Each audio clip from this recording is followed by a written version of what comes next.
नमस्कार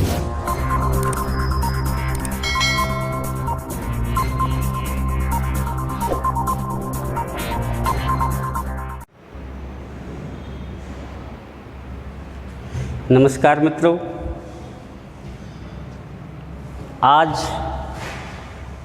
जब लॉकडाउन हुआ था तो लॉकडाउन पहली बार जब हुआ था मार्च में, तो मार्च के बाद में आज हम आपके सामने पहली बार उपस्थित हुए लॉकडाउन के चलते। लॉकडाउन में ही ये मान के चलो कि लॉकडाउन तो चल ही रहा है,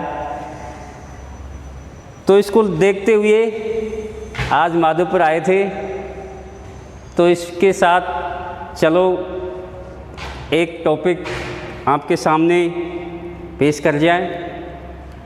तो इसी के साथ अपने टॉपिक तो सारे यूट्यूब पर डले हुए थे, लेकिन कुछ रह रहे थे। उनमें से एक टॉपिक है आपका मौलिक कर्तव्य, फंडामेंटल ड्यूटी। देखो, रीट की परीक्षा को देखते हुए फंडामेंटल ड्यूटी भी एक महत्वपूर्ण टॉपिक होता है। आपकी पिछली जो भर्ती परीक्षाएं हुई है उन सब में एक क्वेश्चन निश्चित रूप से आता है। तो मेरा आपसे अनुरोध है कि आप सभी जो अपना जो AMG academy Sawai Madhopur YouTube channel है उसको सब्सक्राइब करें और बेल आइकन दबाएं। देखो, मौलिक कर्तव्य, तो मौलिक कर्तव्य आप सभी इससे परिचित हो कि मौलिक कर्तव्य क्या है। सबसे पहले अपन देखते हैं कि मौलिक कर्तव्य क्या है, अर्थात मौलिक कर्तव्य किसे कहते हैं। मौलिक कर्तव्य, आप भारत देश के नागरिक हो तो आपके कौन कौन से क्या क्या कर्तव्य है, तो उनके बारे में ही भारतीय संविधान में ये टॉपिक जोड़ा गया है। वैसे अपन देखते हैं कि मौलिक कर्तव्यों का हमारे मूल भारतीय संविधान में किसी प्रकार का कोई उल्लेख नहीं था, लेकिन बाद में अर्थात जब 26 जनवरी 1950 को लागू मूल भारतीय संविधान में मौलिक कर्तव्यों का उल्लेख नहीं था। इसमें केवल मौलिक अधिकारों का ही उल्लेख था। लेकिन बाद में सरदार स्वर्ण सिंह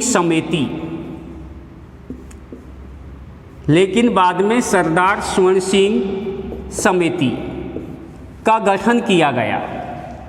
ये गठन 1975 में प्रधानमंत्री इंदिरा गांधी के समय किया गया और इस सरदार स्वर्ण सिंह समिति ने सिफारिश की कि भारतीय संविधान में फंडामेंटल ड्यूटी जोड़ी जाए। तो इसकी सिफारिश के आधार पर हमारे भारतीय संविधान में एक संशोधन किया गया, जिसे हम 42वां संविधान संशोधन कहते हैं कि 42वां संविधान संशोधन किया गया 1976 में। अब इस 42वें संविधान संशोधन, कई बार ऐसा भी पूछ लिया जाता है परीक्षा में कि महत्वपूर्ण 42वां संविधान संशोधन कौन से प्रधानमंत्री के कार्यकाल में हुआ। तो ये महत्वपूर्ण 42वां संविधान संशोधन प्रधानमंत्री इंदिरा गांधी के कार्यकाल में किया गया। वैसे तो ये बहुत बड़ा संविधान संशोधन है। हमारे भारतीय संविधान के अब तक के सभी संविधान संशोधनों में सबसे बड़ा संविधान संशोधन यदि है तो 42वां संविधान संशोधन है। इसीलिए इस 42वें संविधान संशोधन को लघु या मिनी संविधान संशोधन के नाम से भी जाना जाता है। इस संशोधन के द्वारा भारतीय संविधान में सोवियत रूस, इस संशोधन के द्वारा भारतीय संविधान में सोवियत रूस के संविधान से 10 मूल कर्तव्यों को ग्रहण करके भारतीय संविधान के भाग 4 के आर्टिकल 51 के से आर्टिकल 51 ने तक इन 10 मूल कर्तव्यों को जोड़ा गया। लेकिन वर्तमान में हमारे संविधान में मूल कर्तव्यों की संख्या 11 है। पिछली बार आपके रीट में यही क्वेश्चन था कि हमारे भारतीय संविधान में 11वां मौलिक कर्तव्य कौन सा है, कि 11वां फंडामेंटल ड्यूटी कौन सी है। तो 11वां कर्तव्य जो जोड़ा गया, 11वां कर्तव्य 86वां संविधान संशोधन।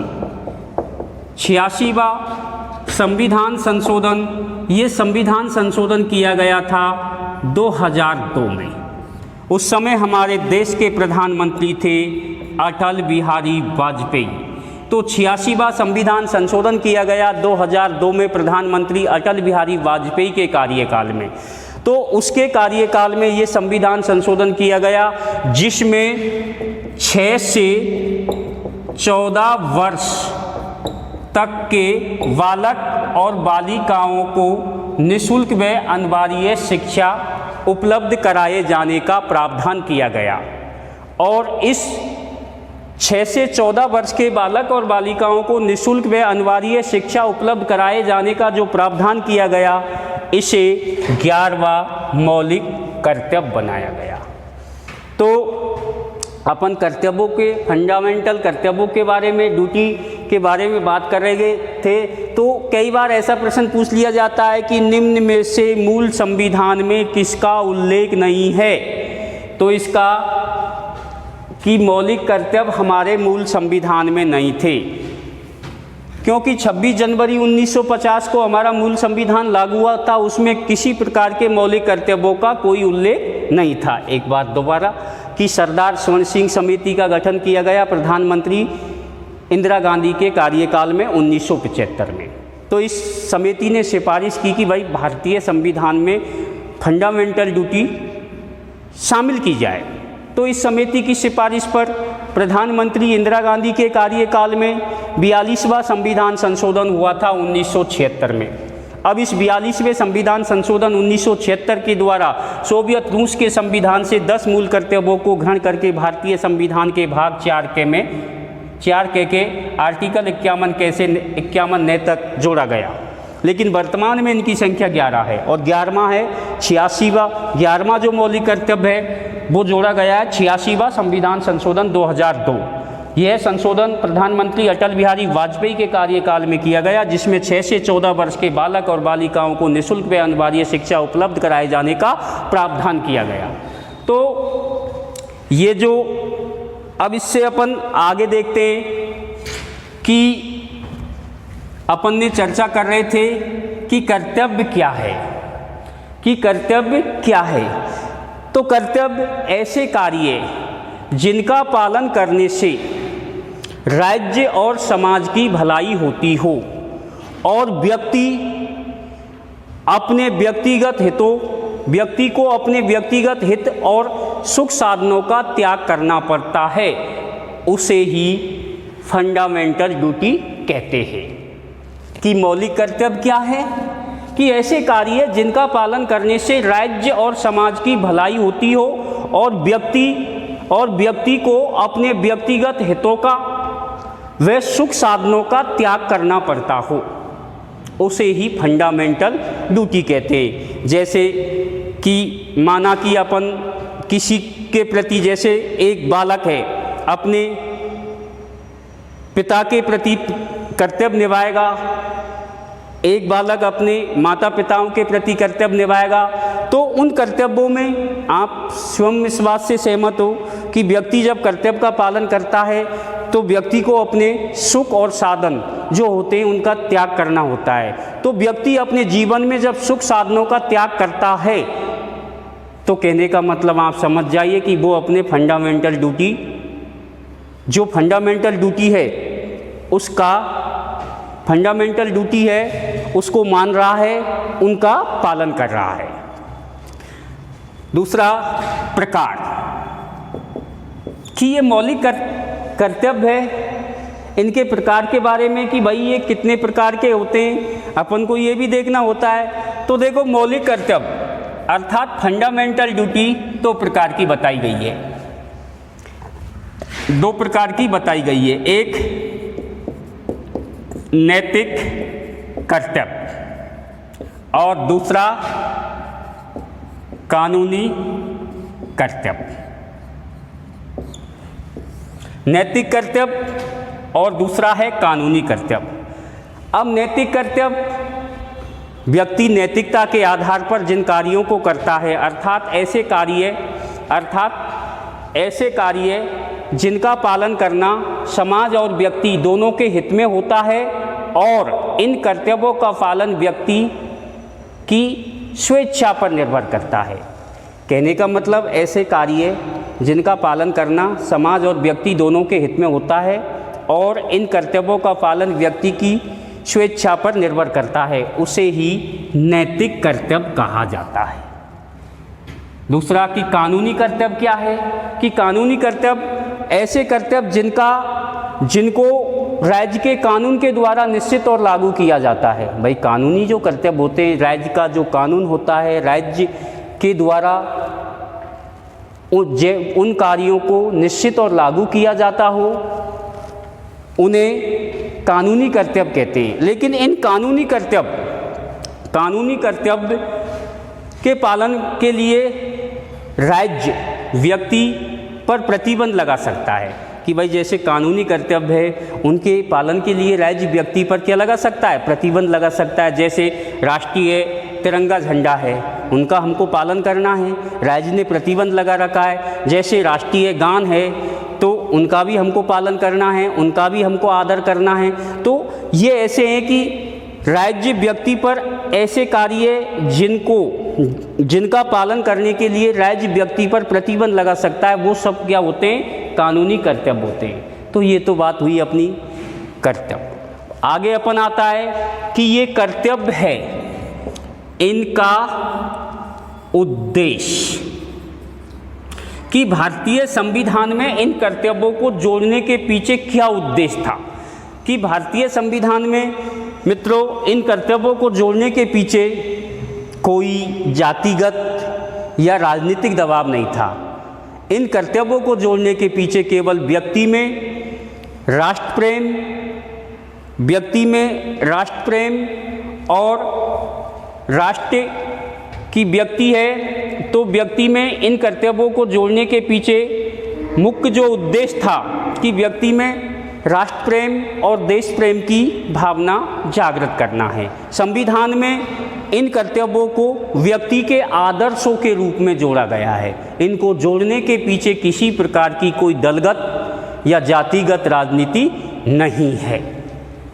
अब अपन देखते हैं कि भाई ये कर्तव्य 11 कर्तव्य कौन कौन से हैं, कि हमारे संविधान में जो 11 कर्तव्य नागरिकों के लिए जोड़े गए हैं वो कौन कौन से। तो अपन इस बात से सहमत हैं कि प्रत्येक भारतीय नागरिक का यह कर्तव्य है, कि प्रत्येक भारतीय नागरिक का यह कर्तव्य है। अब नंबर 51 के आर्टिकल 51 के, तो प्रत्येक भारतीय नागरिक का ये कर्तव्य है कि वह संविधान का पालन करें, संविधान का पालन करें और उसके आदर्शों,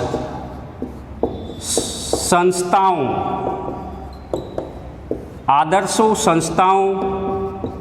राष्ट्र ध्वज और राष्ट्रीय गान का आदर करें।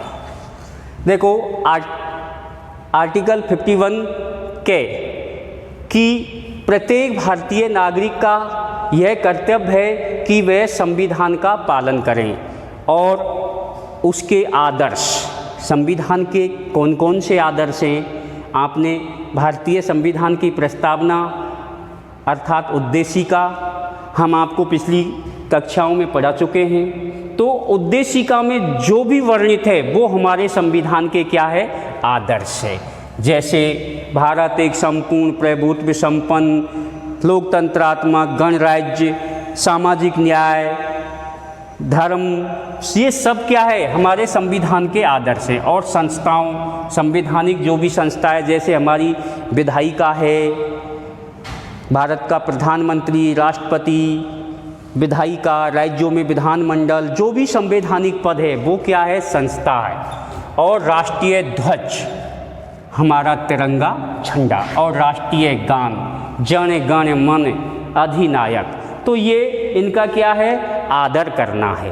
अब आपको बताएं कि कहीं भी मान लीजिए किसी विद्यालय में राष्ट्रीय गान चल रहा है, आप वहाँ से गुजर रहे हो, तो एक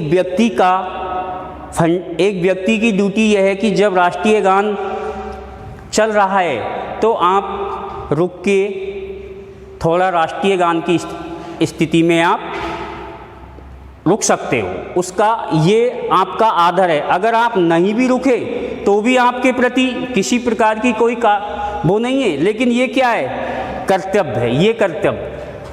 फिर दूसरा अनुच्छेद 51 ख, आर्टिकल 51 ख है, तो आर्टिकल 51 ख में स्वतंत्रता के लिए हमारे राष्ट्रीय आंदोलन, भाई स्वतंत्रता की लड़ाई आप सभी को पता है कि भारत अंग्रेज़ों का औपनिवेशिक राज था। स्वतंत्रता के लिए भारत ने लड़ाई लड़ी, भारतीय जनता ने एकजुट होकर अंग्रेज़ों से मुकाबला किया। 15 अगस्त 1947 को भारत स्वतंत्र हुआ, एक स्वतंत्र राष्ट्र के रूप में अस्तित्व पाया। तो स्वतंत्रता के लिए हमारे राष्ट्रीय आंदोलनों को प्रेरित करने वाले उच्च आदर्शों को हृदय में संजोएं और उनका सम्मान करें।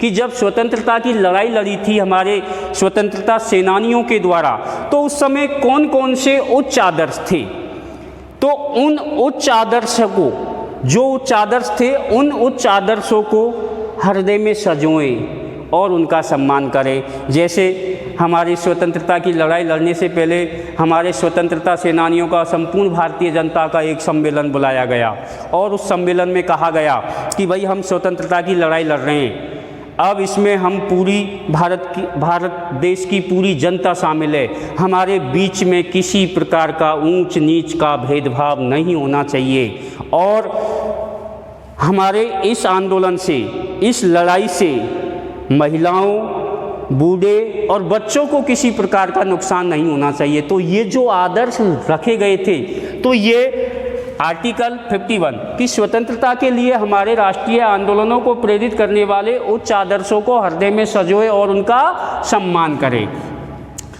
अब तीसरे नंबर पर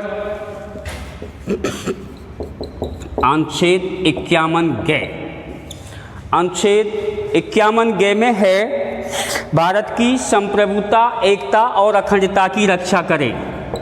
भारत की संप्रभुता, एकता और अखंडता की रक्षा करें और इसे अक्षुण्ण बनाए रखें, अक्षुण्ण बनाए रखें। कि भारत की संप्रभुता, कि भारत में संप्रभुता जनता में निहित है, अर्थात भारत की संप्रभुता जनता में निहित है और एकता, भारत में किसी प्रकार से कोई जातिगत या धार्मिक भेदभाव नहीं हो। अखंडता, इसको छोटे छोटे खंडों में विभाजित नहीं होने दे, अर्थात आर्टिकल 51 ग तीसरे नंबर का है कि भारत की संप्रभुता, एकता व अखंडता की रक्षा करें और इसे अक्षुण्ण बनाए रखें। तो ये जो अपने थे 30, अब अपन देखते हैं चौथे नंबर पर। तो मित्रों देखो, कोरोना चल रहा है, इस बात से आप खूब सहमत हो, लेकिन आप आपकी तैयारी को बरकरार रखें किसी प्रकार से। क्यों कि सरकार है, सरकार रीट पर बार बार विचार कर रही है कि कब लेनी है, कब लेनी है। तो रीट लेगी तो ज़रूर सरकार, लेकिन इसके संबंध में आपको आपकी तैयारी बरकरार रखनी है। आर्टिकल 51 घे। देखो आर्टिकल चौथे नंबर पर आता है कि देश की रक्षा करें और आह्वान किए जाने पर राष्ट्र की सेवा करें। देश की रक्षा करें और आह्वान मतलब बुलाए जाने पर, आह्वान किए जाने पर राष्ट्र की सेवा करें। ये हमारे प्रत्येक भारतीय नागरिक की ये ड्यूटी है कि वो हर परिस्थिति में देश की रक्षा करें और आह्वान किए जाने पर, कि जब बुलाए जाने पर तो राष्ट्र की सेवा करें। कई बार ऐसा पूछ लिया है, इनमें से इस प्रकार से भी क्वेश्चन पूछ लिया जाता है कि मौलिक कर्तव्यों के चौथे क्रम पर कौन सा मौलिक कर्तव्य है, तो देश की रक्षा करें, आह्वान किए जाने पर राष्ट्र की सेवा करें। अगला अपना जो कर्तव्य है 5वें नंबर का है, और 5वें नंबर का 51 ने भारत के सभी लोगों के बीच समान बंधुत्व की भावना का विकास करें। भारत के सभी लोगों के बीच समान बंधुत्व कि भारत के जो सभी लोग हैं अर्थात संपूर्ण भारतीय जनता के बीच समान बंधुत्व की भावना का विकास करें, जो धर्म, भाषा, प्रदेश और वर्ग पर आधारित सभी भेदभावों से परे हो, और ऐसी प्रथाओं का त्याग करें जो महिलाओं के सम्मान के विरुद्ध हो।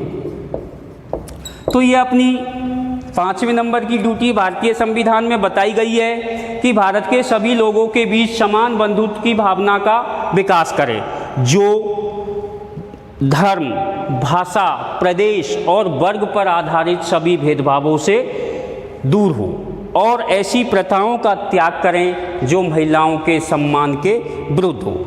तो धर्म के आधार पर किसी प्रकार का भेदभाव नहीं हो, भाषा के आधार पर किसी प्रकार का भेदभाव नहीं हो, वर्ग के आधार पर किसी प्रकार का भेदभाव नहीं हो। तो ये हमारा जो मौलिक ड्यूटी है, तो 5वें नंबर का मौलिक कर्तव्य है कि भारत के सभी लोगों के बीच समान बंधुत्व की भावना का विकास करें, जो धर्म, भाषा, प्रदेश व वर्ग पर आधारित सभी भेदभावों से दूर हो, ऐसी प्रथाओं का त्याग करें जो महिलाओं के सम्मान के विरुद्ध हो। अब अपन अगला देखते हैं 6ठे नंबर की आर्टिकल 51(6). तो आर्टिकल 51(6) है हमारी सामाजिक संस्कृति, हमारी सामाजिक संस्कृति की गौरवशाली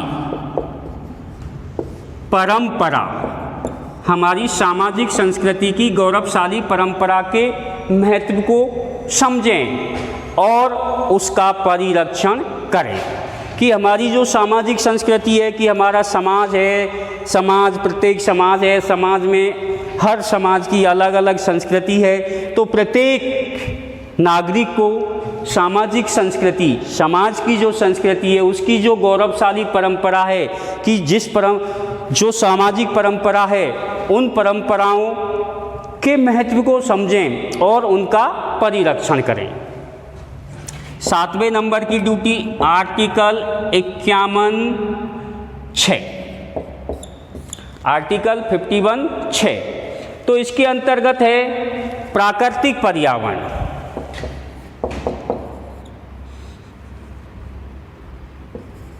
प्राकृतिक पर्यावरण कई बार आपके भर्ती परीक्षा में पूछा गया है कि मौलिक की फंडामेंटल ड्यूटी के अंतर्गत प्राकृतिक पर्यावरण कौन से नंबर का मौलिक ड्यूटी है। तो इसमें देखो प्राकृतिक पर्यावरण कि प्राकृतिक पर्यावरण जिसके अंतर्गत वन है, झील है, नदी है और वन्य जीव है, उनकी रक्षा करें और प्राणी मात्र के प्रति दया का भाव रखे। तो नंबर 7वां कि प्राकृतिक पर्यावरण जिसके अंतर्गत वन है, झील है, नदी है, वन और जीव है, उनकी रक्षा करें और प्राणी मात्र के प्रति दया का भाव रखें। अभी अपन देखो, वैसे आपके मौलिक कर्तव्य एक महत्वपूर्ण टॉपिक होता है प्रत्येक भर्ती परीक्षाओं के लिए। अब अपने नंबर 8वें नंबर पर है अनुच्छेद 51 की आर्टिकल 51 जे। आर्टिकल 51 जे में दिया हुआ है कि वैज्ञानिक दृष्टिकोण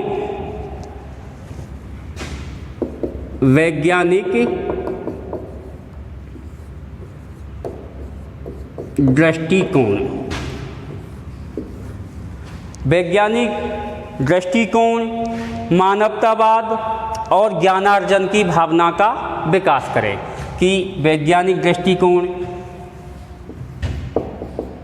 मानवतावाद और ज्ञानार्जन की भावना का विकास करें। कि व्यक्ति को अपनी गतिविधियों के क्षेत्रों में वैज्ञानिक दृष्टिकोण अपनाएं, मानवतावाद और ज्ञानार्जन अधिक से अधिक जानने का प्रयास करें। अगला जो है 9वें नंबर पर अनुच्छेद 51 जे कि आर्टिकल 51 जे। तो इसके अंतर्गत है सार्वजनिक संपत्ति की सुरक्षा करें। सार्वजनिक संपत्ति की सुरक्षा करें और हिंसा से दूर रहें। हिंसा से दूर रहें। अब सार्वजनिक संपत्ति कि ये सार्वजनिक संपत्ति आपको जो दिखाई देती है वो अपनी है, किसकी है? जनता की है। तो सार्वजनिक संपत्ति की प्रत्येक भारतीय नागरिक की यह ड्यूटी है कि सार्वजनिक संपत्ति की रक्षा करें, सार्वजनिक संपत्ति को नुकसान नहीं पहुंचाएं। और जब कभी भी कहीं पर भी हिंसा होती है, तो आप जानते हो कि हिंसा होती है, कहीं बसों में आग लगा दी जाती है, सार्वजनिक संपत्ति के साथ तोड़ाफोड़ी कर दी जाती है।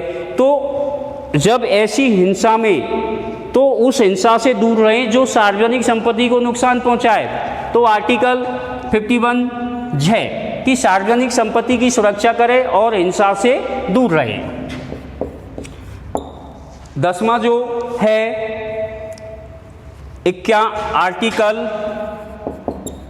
आर्टिकल 51 नए कि व्यक्तिगत और सामूहिक गतिविधियों के सभी क्षेत्रों में उत्कर्ष की ओर बढ़ने का प्रयास करें।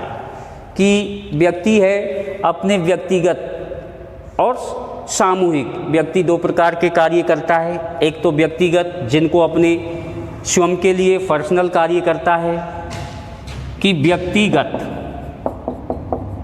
और सामूहिक गतिविधियों। कहने का मतलब व्यक्ति जब जीवन जीता है तो वो दो प्रकार के कार्य करने होते हैं। एक तो पर्सनल जिनको अपन व्यक्तिगत कहते हैं, और एक सामूहिक। कि अब व्यक्ति अपने व्यक्तिगत और सामूहिक गतिविधियों के सभी क्षेत्रों में, दोनों प्रकार के कार्यों में उत्कर्ष आगे की ओर बढ़ने का निरंतर प्रयास करे। अगर ऐसा व्यक्ति करेगा जिससे राष्ट्र विकास की नई ऊंचाइयों को छू ले। तो ये 10वें नंबर का जो फंडामेंटल ड्यूटी बताई गई है कि व्यक्ति अपने व्यक्तिगत और सामूहिक गतिविधियों के सभी क्षेत्रों में उत्कर्ष की ओर बढ़ने का प्रयास करें, जिससे राष्ट्र प्रगति या विकास की नई ऊंचाइयों को छू ले। और 11वें नंबर का जो मौलिक कर्तव्य था आर्टिकल 51 टे। 51 टे में 6 से 14 वर्ष कि बालक और बालिका को निःशुल्क और अनिवार्य शिक्षा उपलब्ध कराए जाना प्रत्येक भारतीय माता पिता, अभिभावक और संरक्षक का अनिवार्य कर्तव्य होगा। तो ये भारतीय संविधान में 86वां संविधान संशोधन 2002 प्रधानमंत्री अटल बिहारी वाजपेयी के शासनकाल में ये 11वां मौलिक कर्तव्य जोड़ा गया, जिसमें प्रत्येक भारतीय नागरिक का यह कर्तव्य है कि 6 से 14 वर्ष के बालक और बालिका को निःशुल्क और अनिवार्य शिक्षा कि राज्य ने उनके लिए निःशुल्क और अनिवार्य शिक्षा की व्यवस्था कर रखी है। अब वहाँ तक पहुँचाना प्रत्येक भारतीय माता पिता, अभिभावक और संरक्षक का अनिवार्य कर्तव्य होगा। देखो आगे अपन की मौलिक कर्तव्य है, तो इन मौलिक कर्तव्य को कोई न्यायालय के द्वारा ये लागू नहीं कराए जा सकते, कि मौलिक कर्तव्य न्यायालय के द्वारा लागू नहीं कराए जा सकते, अर्थात इनको कानूनी शक्ति प्राप्त नहीं है। इनको मानना या नहीं मानना व्यक्ति की इच्छा पर निर्भर करता है। ठीक है, तो ये आपके मौलिक कर्तव्य का जो टॉपिक था वो आपका टॉपिक पूरा हुआ। और मैं तो आपसे यही अपील करता हूँ कि मित्रों अच्छी तरह आप पढ़ाई लिखाई करें, क्यों कि राज्य की सरकार है इस रीट की भर्ती के बारे में बार बार विचार कर रही है। भर्ती तो उनको देनी है, लेकिन इसके साथ साथ जो आप भी आपकी तैयारी को निरंतर जारी रखें। हमने अब तक आपका सारा सिलेबस भी पूरा हो जाता, लेकिन ऐसी कोई बात नहीं है। जैसे ही क्लास राज्य सरकार से अनुमति मिलेगी अपनी संस्थान को प्रारंभ करने की, उसी के साथ में आपकी क्लास भी प्रारंभ हो जाएगी। जो कुछ आपका बचा हुआ सिलेबस है उसको पूरा करवाएंगे, लेकिन हमारा और हमारी संस्थान की ओर से आपसे यही अपील हम बार बार करते हैं कि आप घर पर भी आपकी तैयारी को निरंतर जारी रखें। और यहाँ पर जो अफसर जी सर हैं वो यहीं पर रह रहे हैं, यहाँ कोई भी समस्या है तो उनके पास में जाकर आप सॉल्व कर सकते हो। हाँ उमर, तो कोई भी समस्या है तो उनके पास में जाकर आप सॉल्व कर सकते हो। हमसे संबंधित है, सर के नंबर, क्लासेस के नंबर आपके पास में है, इसीलिए आप अच्छी तैयारी कीजिए। हम आपकी सफलता की कामना करते हैं। नमस्कार मित्रों, और कोरोना में बिल्कुल बाहर मत निकलिए। बहुत पूरे भारत सरकार और राज्य सरकार के लॉकडाउन का पूरा पालन कीजिए। नमस्कार मित्रों, AMG कंपटीशन एकेडमी की ओर से आप सभी का हम स्वागत करते हैं। आप